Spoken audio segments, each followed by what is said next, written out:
Welcome to On the Edge of Entertainment, where I get to invite my great friends who are amazing talents from Las Vegas and around the globe to talk with you, maybe perform for you, hear a little bit of what they have to offer. And today I have my very good friend Todd Jones. Hi, Todd. Hi, how you doing, Cody? I'm good. How are you? I'm doing good. Good. Okay, so everybody, I know Todd Jones from way back when in Las Vegas when he had a recording studio, which was absolutely amazing. And we did a lot of great projects together. We did photography, we did recording sessions, and aside from that, he's also a novelist and a symphony composer. So, I mean, this guy is super, super uber talented, and I want to have him talk with us today. I understand that you've just done a couple of songs that you want us to see. Fairly recently, within the last year, certainly within the last maybe even, yeah, year, I would say, a little less than a year, different projects.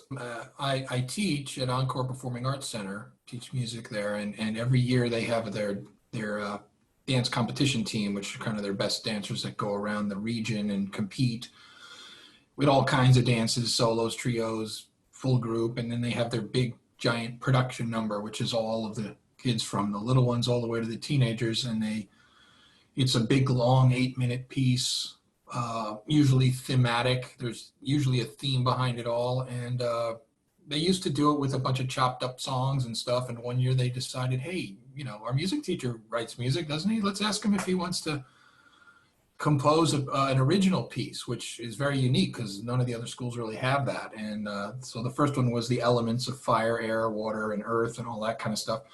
And I did it, and they liked it, and they won everything with it. And I thought that was it. And but every year they're like, hey, we're gonna do it again. We're gonna do it again. So this was the 5th year in a row Wow. that I composed this big, full production, usually orchestral with ethnic instruments and everything electronic thrown in. It's a mixture, kind of, for lack of, just to get people an understanding, close to what might Cirque du Soleil sound like, that kind of music.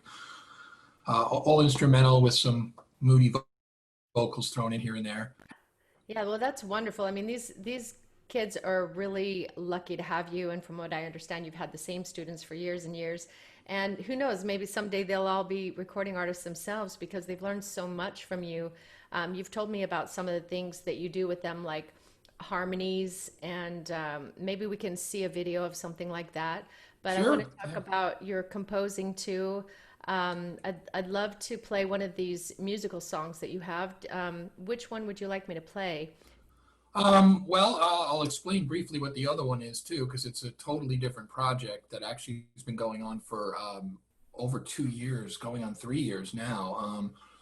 It basically was a stage production called Black Box, which is a very modern, contemporary telling of the Bible. Not the entire Bible, obviously it's condensed and stuff, but it starts with the creation of Earth, Adam and Eve, all the things, and then of course through the New Testament, but done in a stage production way, not at all traditional or typical.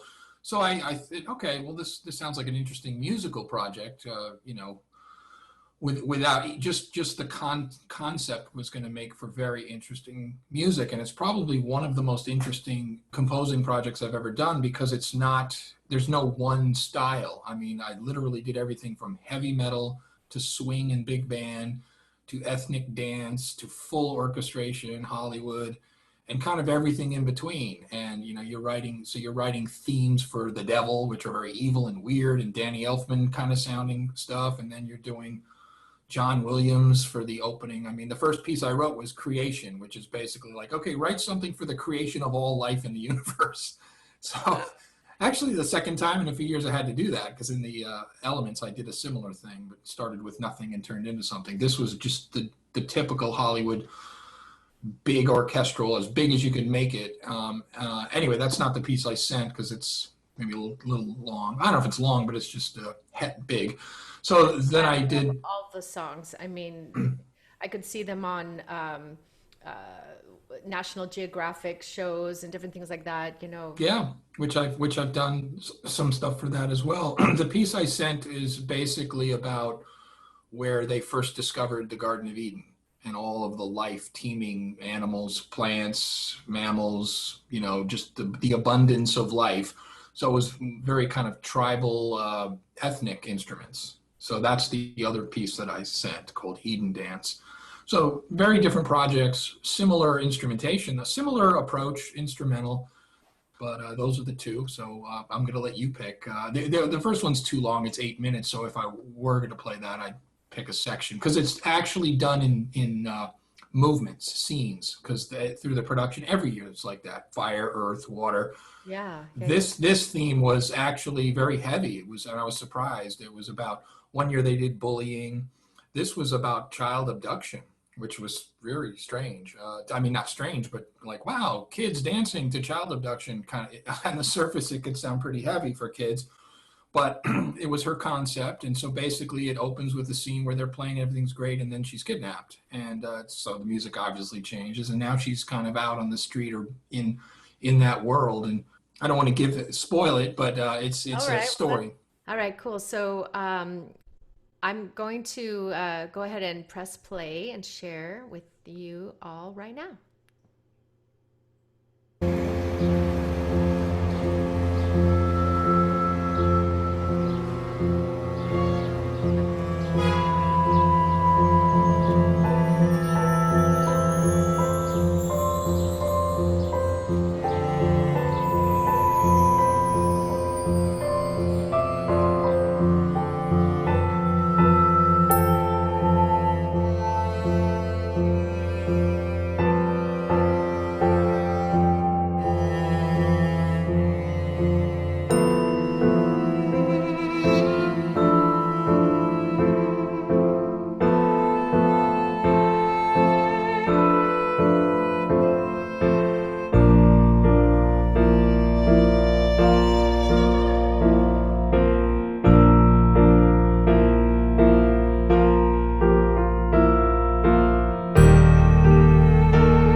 All right. Oh, Todd, that was amazing. That was Thank really you. nice. Thank you. Sounded really good. Thank you for sharing that. It's very unique. Thank you. My pleasure. Great. So I just wanted to see if you maybe had some insight for young performers that would be coming into the recording studio, like what they would need to know or do or how to be. Of course, I do that, and I've done some recording projects mainly for the purposes of us doing a music video. So before, like in the real world, when you do a music video, you're pretty much mimicking and lip syncing to something you've already recorded. So in that context, the girls, my singers especially, really mostly the singers, because I tend to do the other instruments. So they've recorded many songs, kind of in the studio environment. And even recently, I had one of my students, Christina. She actually said to me, "I'd like to try to record all the parts on a three-part harmony of a Oh, song nice. Yeah. that she had found." And I said, "Really? Well, that's a great project." Because a lot of times I help them, but they're so good now I don't even have to do that. So I said, "Okay, you learn all the parts, and then you come in and you can lay them down one at a time in the right process of overdubbing and they're very interested in how when you get into the studio, how different your voice can sound. There's a lot of tricks and gizmos that you can put on your voice. I'm not auto-tuned, by the way. I'm not referring to that. These girls have great pitch, although that's in there too. But it's fattening and sweetening, and so they hear their voice get sound better and better as you work on it. But of course, it all starts with a great performance. So you could polish a turd all you want, but ultimately it's the girls' beautiful voices, which they've had, and these are girls that you've met years ago, came and saw you perform, and they Yes, were big Atlantic fans of yours. City. I've Um, seen them a couple of times. I've met them a couple of times. yeah, that's right, right, I mean, some of the teachers were in my show. right. Yeah, I think yeah, that's true. That's how I remember seeing you on her friend list. I said, Coty? I guess you guys danced in Legends or something. Yeah. Coty knows everybody. So, but recently, I actually did an original song, a song with lyrics and stuff, and I don't write a lot of those things. And Christina sang it for me as a scratch track several months ago when I first wrote it, so I could teach it to the class. It's a kind of a sad song about a true story. And she recently, just a few weeks ago, came back in and re-recorded her final vocal take on it.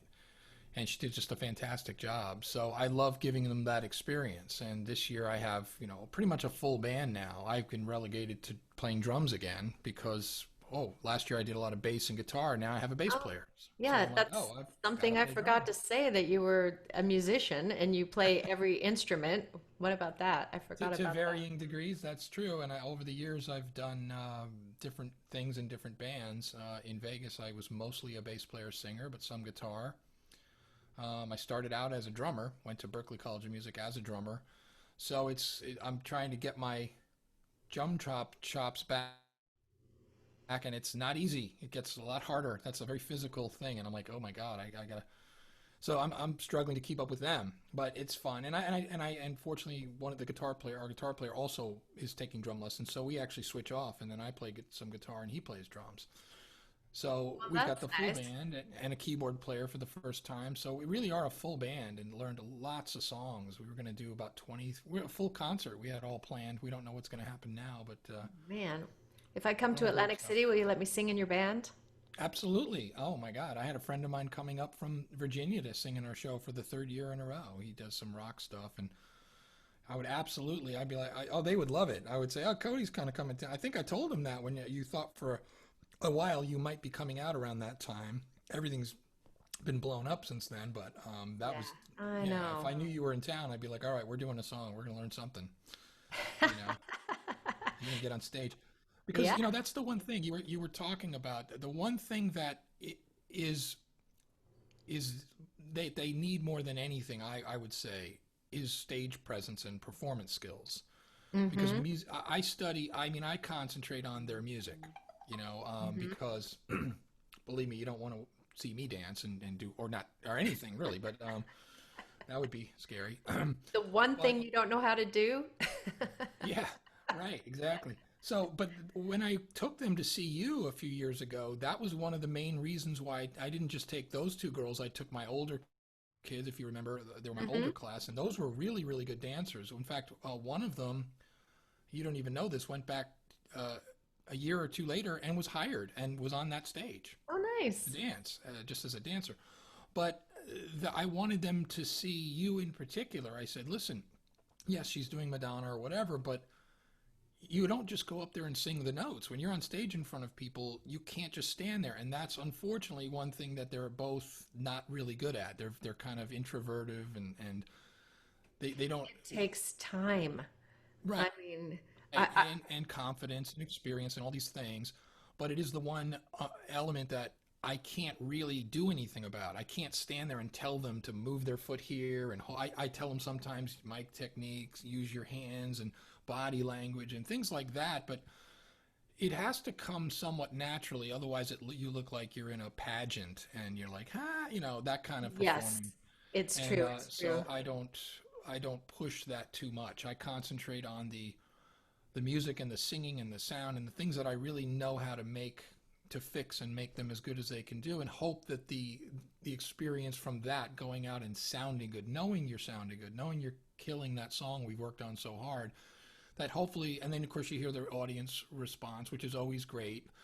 And so hopefully that builds their confidence, and then they loosen up a little bit. And you're right, it takes years, it takes a long time. So that's what I could use you for when you, you Well, came out. listen, I mean, hopefully you can share with them that I have this whole business based around, performance.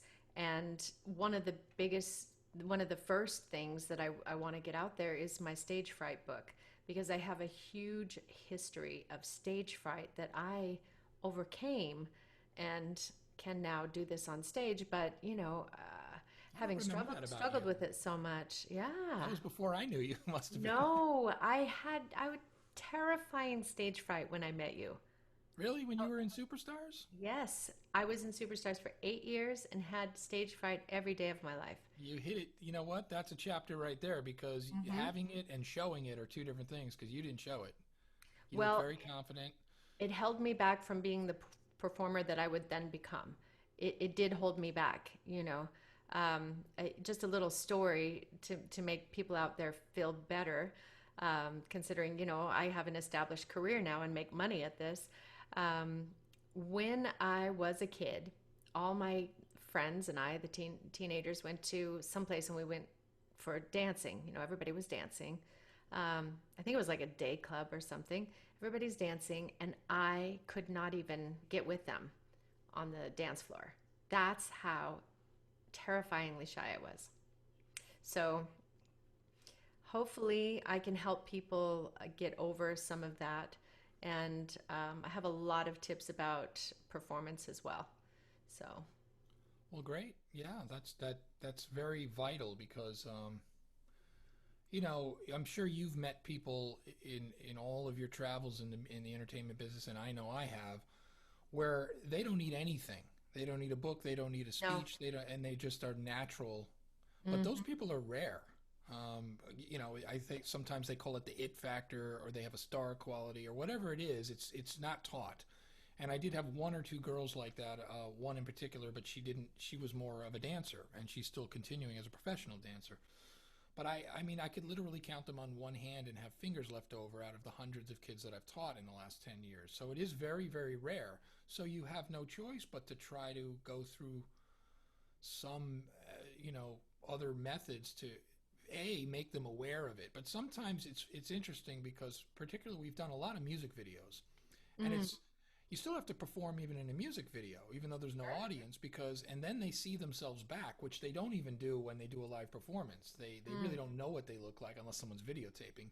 But a music video is literally, you're going to watch that back. And so, you know, recently they were asking me to please take down those music videos from 3 and 4 years ago, because they're so embarrassed by them, even though I'm not, because they're kids and we did, you know, Hey, some of them I'm are all for pretty that. good. I don't believe in any bad promo out there. Don't put bad promo out there. Right. Well, you know, I respect them now so much that I actually considered it, because normally I'd be like, no, I'm not taking that down, because I put so much work into it, and their Oh. kids and the parents love it, and there's a lot of other elements as to why they're up there. I'm not pushing them as professionals, you know. They're not out there like that. Sure. I mean, They're on the think about encore. it. If they're in TV shows later on in life, or in some concert, they're gonna come after you to definitely take those down, Oh, because absolutely. people are gonna be seeking out what they did to start. Right, and I But totally can relate to that, which is why I took them seriously, because even if it's not video, so I listen back to music I've written or recorded years ago, and I'm like, oh, I will never play that for anybody, kind of thing. So I definitely get it, and I for the first time took her seriously when one of my girls said, please, can you go and take those videos down? Well, and this brings up the point that, young entertainers, what they need to know is that just because maybe you don't have the it factor does not mean you're not going to make it. Because I Oh no. find a lot of the people that do make it are the ones who try harder, the ones who go for it. That's why sometimes we say, oh my gosh, why is this person famous? That's Right. exactly it right there. So it And doesn't mean that you can't have a job and you can't work doing this if you feel like you just don't have that it factor. You that's still absolutely true. can And make in money. fact, another thing which you started to touch on is about the working harder. Is I've found that people have a lot that who have a lot of natural talent. don't work as hard, and they're used to things coming easily to them. So eventually they're going to come across something that doesn't come easily to them, and then they're not really going to be able to tackle it in the same way, because and I've had students like that where, doesn't matter what the example is, it just means, oh, and I even had this in Las Vegas when had my band, and I had a lot of female singers over the years. I think I had about 18 different female singers. Sometimes we had 3 at a time. And most of them were pretty decent lead singers, but none of them were particularly good at singing harmony. And because harmony was a little more difficult for them. And so they never got good at it. Sometimes if you're a lead, it's harder to do harmony. So it's a good starting point to learn harmonies. It's a great starting point because, yes, everybody doesn't know how to do it. That's true. It's a separate skill that's more about your ear than it is about your voice. And also, I try to explain this to a lot of my students, singers, that harmony, being able to sing harmony, not only makes you a harmony singer, but it actually makes you a better lead singer, because sometimes if you're not good at harmony and suddenly you hear harmony behind you, it draws you off the wrong note, off your correct note, because now you're hearing a high part and a low part, and it makes you unsteady on your note because you're not used to doing that. So if you could get really good at harmony, your pitch at least will not be an issue as a lead singer. It's not going to be about finding the right note and holding it, because that's what harmony is about. Then you can really concentrate on all the other attributes of singing, of projection and vibrato and style and all of those other things. So fortunately, I have 2 girls who are exceptional, and I tell them it's absolutely true. These 2 girls, my 2 girls, Christina and Savannah, are better at harmony than any of the professional girls I've ever sang with on any. Wow. Other than Well, thanks to you. Yeah, I taught them the right way, but they also had the right attitude, because I've tried to teach that same thing to many, many other girls who just didn't get it. They gave up. They didn't work at it, like we were talking about. They weren't instantly great harmony singers. They had to work, and they had the right attitude, and they wanted. And it's almost like a bit of an addiction type thing, where once you break that barrier and you're able to sing, particularly a 3-part harmony, it's so much fun and so enjoyable that they're like, let's do that again. What else can we do? And so it starts to get its own momentum, and it's at the point, and it's been at the point now for a couple of years, where I don't even tell them the harmonies anymore. I would say, whatever song we're working on, I'm like, okay. Sometimes they fight over, I want the high part, I want that, which is funny, but I don't tell them anymore. I just, okay, you got the high, you got the low, and they come in, and it's done, and it's perfect. And sometimes now they'll correct me. They're like, because I do the low harmonies. I'm like, Mr. Todd, I think you were a little off on that one part. So I created some harmony monsters, but it's wonderful at the same time. So, but it took a lot of hard work to get there. That's great. I love that. So hopefully, let's put some of your links of some of these performances, and I don't know if you're the novel and the symphony and all this stuff. Okay. Well, the novels are available as Kindle books on Amazon, which I can send the links to. Awesome. You can talk about it if you want. It's called A Bend in the River, and it's actually a historical novel about the Battle of Stalingrad in World War II, the Germans and the Russians, and it's told from both sides, switches back from German characters and Russian characters back and forth. There's a love story involved. It revolves around a sniper duel, a historical sniper duel that took place. And it was actually made into a movie right after I finished it with Jude Law. Not my book was made into a movie. That story was made into a movie. So it was kind of really bad timing, unfortunately. But with the same historical characters, and I'd like to say I think my book is a lot better, but certainly more in depth. So if you're interested in World War II, interested in that battle in particular, which was probably the most pivotal battle in World War II, and certainly the bloodiest battle probably ever. Over 1 million people died. But anyway, so it's very historical, a lot of research. So if you like that kind of thing, that's a good one. And then the next novel, another historical novel about, boy, this is really hard to get into briefly, because it starts out kind of like a murder mystery, almost like a noir murder mystery, but it's set in New York originally, at a time, the shortly before the outbreak of World War II. So you had the events going on in the world was the rise of Nazi Germany, the tensions that were building in the world, that kind of everybody almost knew there was going to be another world war. And there was even a pro-Nazi group called the German American Bund that was growing in the New York area, and even had a big rally at Madison Square Garden. People don't realize that, but there was a big, almost like a Nazi rally in Madison Square Garden that they were trying to build this. And in the context of that was a murder, which then led the detectives overseas. One went to Palestine, which was a British territory at that time, not Israel yet. The other went to Nazi Germany to follow the leads and the clues, and it ended up unveiling, like a peeling an onion, a much greater story that involved espionage and a very controversial but true program that many people don't know about. When I read about it, I thought, oh my God, I've got to write about this because it seems inconceivable. But there was what's called a transfer agreement between Nazi Germany and the Jews of Palestine at that time. So there was actually an agreement between Nazis and Jews that the wealth that was being liquidated out of the country at the time, they would not have to pay any of the taxes which the Nazis were imposing on Jews and confiscating their wealth and their property and all these horrible things. And if they tried to leave the country, they would take all their money. There was one exemption from that, that if they went to Palestine, they would be able to recoup their money once they got to Palestine, and then that money had to be used to purchase goods from Germany. So it was economically good for Germany, which is why they did it, because there was a worldwide boycott against Nazi Germany. So they were struggling very much financially in those early days, and so they figured, hey, we can get some money if we let these horrible Jewish people keep their money on the condition that they spend it with us. Then we'll do this. And this is a program that actually built a big part of the infrastructure of what later became the State of Israel, came from money from Nazi Germany. It's an insane concept. And I read a whole book about it. So that I blended that into the murder, mystery, espionage, all these other things. So it sounds complicated, but the book, it flows very, very well. And again, historical. And if you're interested in anything like that, maybe you'll find it interesting. They're both novels. Everybody, my brilliant friend Todd Jones. What more can I say? It got way heavier than I wanted to. We're talking about kids and music, and I got into Nazis and Thank you so much, Todd, for showing up and spending your time with me. You're welcome. Thank you. You're welcome. And everybody out there, dream, dare, and do it.